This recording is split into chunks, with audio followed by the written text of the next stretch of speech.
outnumbered time.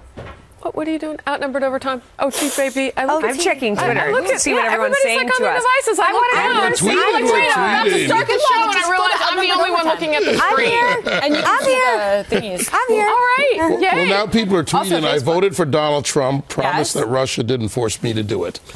So are we, it's interesting because I watched when Meghan was talking and we had Friday? Senator Schumer's statement. And we know that there's a lot of dissension in the ranks among even Republicans now over this issue of Rex Tillerson, the CEO of ExxonMobil, becoming the pick of Donald Trump for Secretary of State.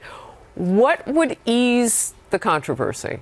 What do you think, Meghan? Answering questions. I think during his hearing. It has to come from him. Yeah, right? I want to hear it from his mouth. Again, I'm not saying, I don't think anyone's saying, no, this person can't go through. I think of him as an unorthodox choice. I know you do not, which I understand there are different perspectives on this, but I just want some of these questions answered regarding his relationship to Putin. And as I said on the show, both President Obama and President Bush tried to reset our relationship with Russia, and the entire opposite has happened. Yeah. So there's an ideological difference between those of us who still consider ourselves, the spawns of Ronald Reagan conservatism and think that it's doing a disservice to his legacy at the idea that we're going to be having some kind of, toe-to-toe cozy relationship with a murderous KGB dictator. I would say this. I don't think that there is any dissension from the notion that he's an unorthodox pick. Because he is. You said he wasn't unorthodox. I believe so. He is outside the realm of what we normally would see. But then I guess you could make that same argument about Donald Trump as the president-elect. I mean, it kind of goes along with when you choose an outsider, the outsider might choose other outsiders. Well, it's not only that. This is why I go back to the job and I look at what needs to be done. By the way, Ronald Reagan if you look at his cabinet, first and second term, made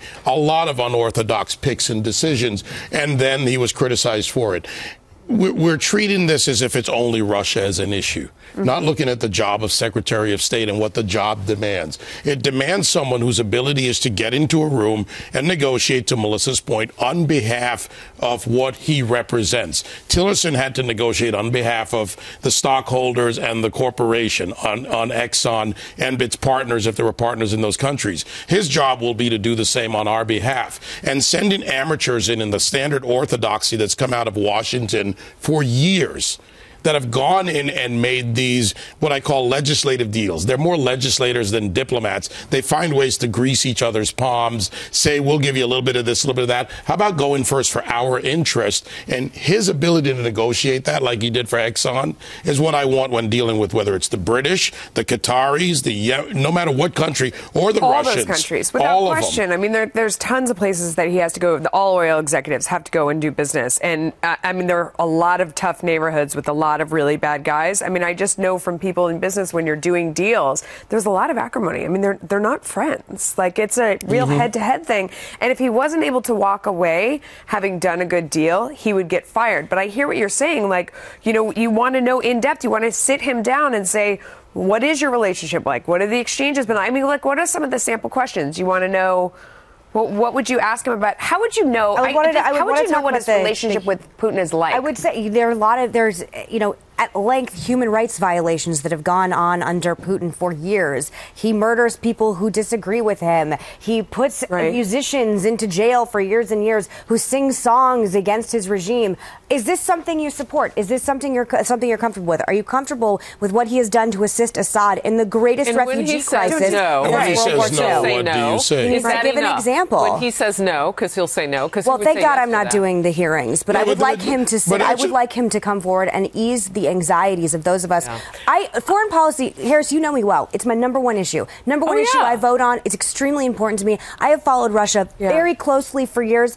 A good friend of my father's was murdered by Putin. So yes, this is a little personal. Yeah, but foreign policy isn't personal. This is the thing. Foreign policy is who we elect is. Who we elect is. Business dealings. It actually should be very personal. I completely disagree with that. Foreign policy is very personal. How so? Because it represents who we are as Americans. No, you're taking this the wrong way. As Americans, it's very personal. As a shining beacon on the top of the hill, as Ronald Reagan once said. It's very personal. It's who we are as Americans. No, that's your projection, but the actual job that has to be done. And you know what? Maybe the people of America need to stand back for a moment and look at what's involved in foreign policy. Sometimes it's about choices, and your choices just suck. They're two bad choices. You have to choose the one that's effective. We have made decisions as a nation. We allied with the Russians in World War II. We allied with the Chinese at one point when they were a different government. We've made other allies around the world of convenience and of necessity. So we allied with the Saudis. Gears,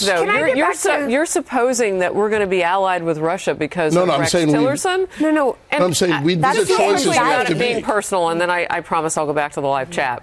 The reason that I feel that it is personal is because when Rex Tillerson was making business deals, he was doing so to win for the corporations. This job requires that he win not just for our nation, but he win our safety in total. So it matters how he problem solves around the world and with whom he sits. So I think it doesn't mean that he sits down and you say, do you feel like Putin is an enemy of America? How do you pursue the goals of human rights while also trying to make deals with him? And you listen to sort of the flavor and the nuance of his answers to see, is he satisfying me on the fact that on one hand, you have to be, you morally object to how this man has run his country, how he deals around the world. All the things you said are without question too. At the same time, so how do you reconcile that and do business with him without compromising your own personal ethics, our country's ethics? And then you listen to the flavor of that answer. That's what we're getting at, right? There's a conversation being had about what our relationship is with Russia going forward. And if we are going to be allies, as you just said, the American public definitely has a right to know what that means going forward for our relationship with Russia. The same could be said about the Middle East. And frankly, Senate, when you look at foreign intelligence in the Senate and the House and armed service and those, they've dealt with issues in the Middle East from so many points with countries that we wouldn't normally do business with, like Saudi Arabia. Yes, it's horrific. So the very same people who are now criticizing on this point have accepted that point in the past. I've been highly critical of Obama in the Middle East, especially on the Iran deal. What's happening on Facebook right now? I want to know what's happening on Facebook. I was on outnumbered overtime. Sandra and Melissa, you guys have sat down with these business leaders, and I believe that you most recently, out of all of us, have talked with Rex Tillerson. Rex Tillerson is an extremely respected individual in business. Absolutely. And I don't think that Donald Trump would look in his direction as a co-businessman if they didn't see eye to eye on something. And in politics, as I pointed out. My curiosity is, has he ever talked politics before now? I mean, you've interviewed him most recently. That's interesting because I was sort of like trying to go back through my mind and think about if I knew, because I feel like I knew Lee Raymond a lot better. Okay. And I've seen him more recently. But I do feel like you don't necessarily have a clear eye of what these people's politics are necessarily, nor does that really matter. Okay, well, can I use an example? Yeah, please. Climate change. He has a very differing view than Donald Trump on climate change. He does not deny that there is science behind climate change. He's in favor of a carbon tax. He's made that very clear. And the Paris Agreement, he was in support of. Right. So Donald Trump has called it a hoax.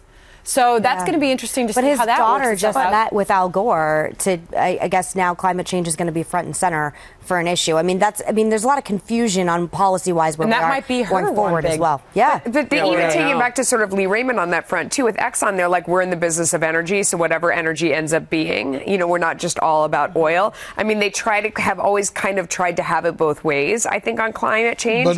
And if you look like you're where if they take the position of Donald Trump, it makes ExxonMobil even more of an enemy of the people that it already is. That's an interesting way of looking at it. We don't. We support the research and we're looking at it and we love green energy. And if we went all solar, we would be in that business and not in the oil business. I mean, that was always kind of the talking points. If you look at our history, there have been plenty of people who were chosen for jobs that you were just thankful that they had other good people around them. I mean, isn't that how life kind of works? Yeah. But what you also have seen is in that confirmation situation, he's got to take the questions. It can't be a spokesperson, a surrogate, or any of that. And that's why I advocate for anybody who's stepping up to the plate in these positions to get out in front of some of the criticism and let it come from your own mouth. I think that's really healthy for the country. I also think asking questions of our leaders in our government is always healthy. And I don't understand this sort of aggression towards people who have questions about an unorthodox choice. And there's a lot of anger being targeted at, quite frankly, people like me. There's a lot of anger in general. Right? But I don't have a problem with asking a lot of questions. But here's my point about this. We've talked about Russia and Tillerson. We haven't talked about, when I say we in general in this country, haven't had a conversation or even an understanding of the job. It's a very linear argument to stay focused on one thing, but the complexities of representing Exxon with climate change, when you're dealing with Brussels and the EU, you position your company to be neutral on an issue to achieve its goals. Totally. All right. More than 10,000 on our live chat. We love you. See you tomorrow.